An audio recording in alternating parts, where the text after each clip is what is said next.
I'm in New Zealand right now, and I am now in the camping part of my trip, so I don't really have a great space to film this little intro. But I packed a very cute Hobbit-inspired capsule wardrobe because obviously I am in the land of Middle-earth.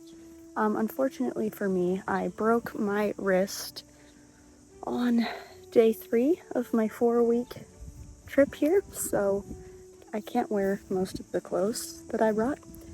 I can't fit my cast through most of them.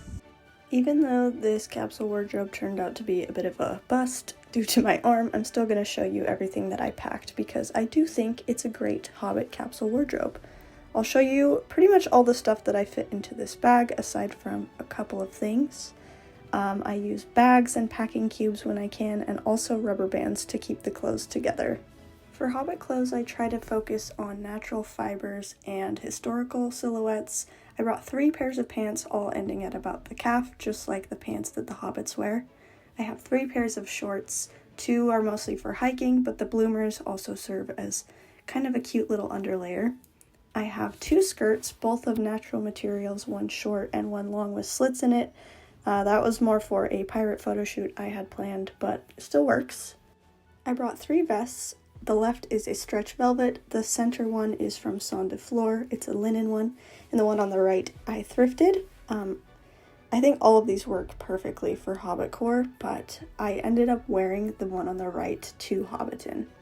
If you're into more of a feminine Hobbit look, I suggest Stays corsets. I find them very comfortable, and these 3 all range in price. The one on the right is from Retro Fairy. The one on the left is from Lace Maid. I believe those 2 are both under $100, and the one in the center is from French Meadows, which is pricier, but it is handmade, and it's the best quality corset that I have. Now, of course, if I was a Hobbit, I wouldn't need shoes, but alas, I am merely a human, so I did bring some comfortable walking shoes, hiking boots, and then some water sandals for the activities we will be getting up to. One of these activities is hiking, and though I don't really have Hobbit-y hiking stuff, I tried my best to kind of stay within the color scheme that I think a Hobbit would gravitate towards. I have some black options, green, beige-ish, brown, I don't know what that color is, and then white. For jackets, I thrifted the one on the left. It was a nudish color. I dyed it with some Rit dye. I'm bringing my little hood in the center and then a rain jacket on the right. My short hair is at the length where any bit of wind kind of dishevels it to the point of no return, so I did bring a hat to protect my face from the sun, as well as 2 little head wraps. I brought 3 rompers or jumpsuits because I find them very comfortable. I think they're good for hiking. The one in the center is also an outfit that I wore going out, and they're just kind of versatile. I brought a few different dress options just because they're so comfortable and easy to walk around when you're sightseeing and such. I have my Lady Epi one in the upper left corner. Below that is a Celtic fusion design dress. The one to the right of it I got from Yes Style a long time ago. The orangish one is from Saint de Fleur, and the one on the very far right is from Volhiege. I brought 2 t-shirts from Shop Isabel Rose, which are very fitting of the Lord of the Rings theme. I wore both of these several times so far. I brought a few different blouse options, mostly focusing on sleeves, and then the blue one I thought was a perfect Hobbit-looking overcoat. I did bring a sleeveless shirt, which ended up being my saving grace because I couldn't fit my cast in any of the other ones. This kind of yellow striped one I also thought was perfectly fitting because it reminds me of Bilbo's shirt. I brought some accessories which mostly include various kinds of belts. I also brought some other props for photos such as an eye patch, which I did not use for the pirate shoot, a little crown, and some elf ears. This is the outfit that I was planning on wearing to Hobbiton. My broken arm kind of threw a wrench in things, so I had a close-ish variation, which I will show you right here. As I mentioned, I did have a pirate-themed photo shoot I did with some friends. This was a potential outfit which I did not end up using. Here's a peek of what I wore. I can't wait to share more photos from this shoot.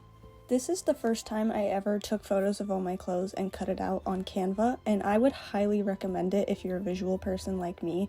This helped me so much because I could really just sit and look at my pictures and kind of mix and match stuff and build outfits in my head, kind of, just to make sure I'm packing stuff that goes well with each other. So I definitely would recommend trying some method like this. I know there are apps out there.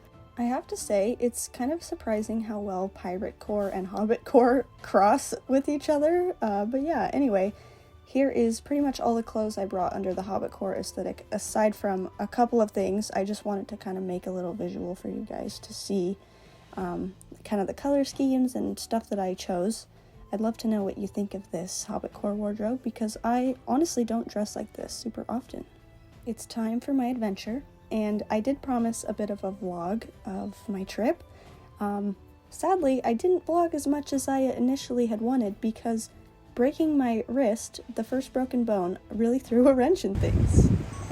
Anyway, when we landed, Kate and I found this bird that had flown into a window, and we kept him safe until he flew away. We also rented stuff from a place called First Scene for costumes we couldn't pack.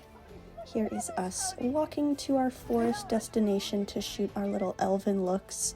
This is the first time meeting Kiki Rockwell and also Finn Hunter, and I am tremendously sad they live so far away, because we had so much fun. We had a fake rave walking back to the car with the photography light.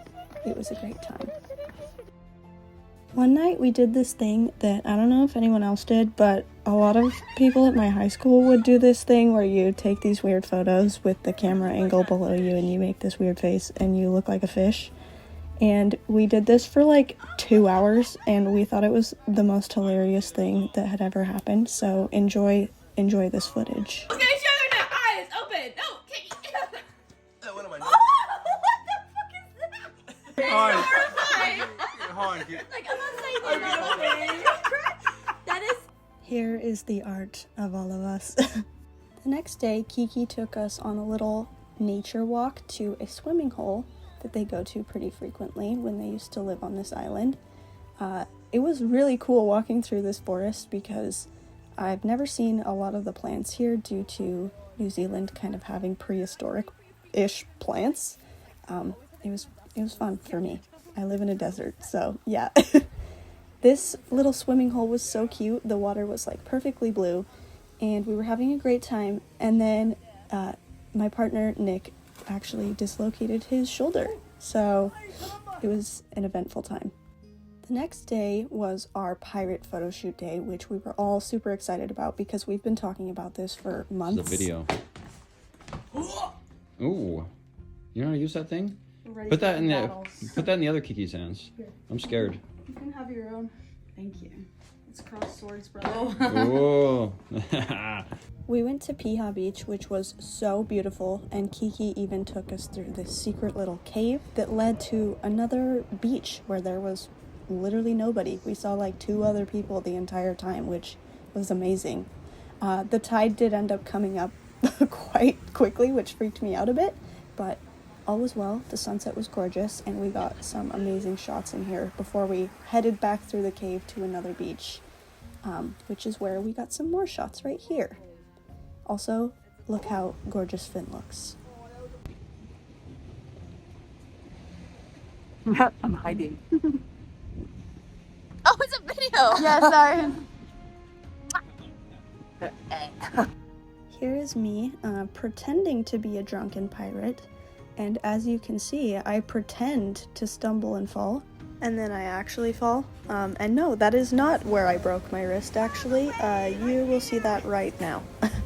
So Kate and I were filming a scene where we play fight over who lost the ship, and right here, we arranged this. Kate pushes me and I fall really wrong. You can see that I am in pain, and I get up and I continue to act because I'm so sick, but honestly, my wrist looked absolutely horrific. It was so lumpy and so painful. Here is my good wrist versus my broken wrist. Yay! I did get an x-ray and they're like, yeah, that's cracked. You need a cast. Woohoo! One of the good things that came from this day, though, was that Nick and Cody got to do the sword fight that they had practiced with the swords we brought all the way from Utah. And we filmed it in slow motion, and it honestly looks super realistic and cool, and I can't wait to see what Nick uses this footage for. Another unexpected silver lining of my broken wrist was that it was on the arm that I wanted to get a tattoo on. I initially wasn't going to get a tattoo from Finn because I wouldn't be able to swim for a month, but with the cast I already can't, so yay, I have a tattoo from Finn now. I got a sickle with an antler, a bear tooth, a little hagstone, a rune, and then some dots. I have a lot more stuff to show you from my trip through New Zealand and also Australia, but the next video I'm going to share with you guys is my visit to Hobbiton. It's the actual set where they filmed The Hobbit, and Kate and I had so much fun. I have so many videos to sort through, but I will be back soon to share that with you. I hope you all have a wonderful day, and I shall see you soon. Ignore the cicadas and traffic, or don't, because it's impossible.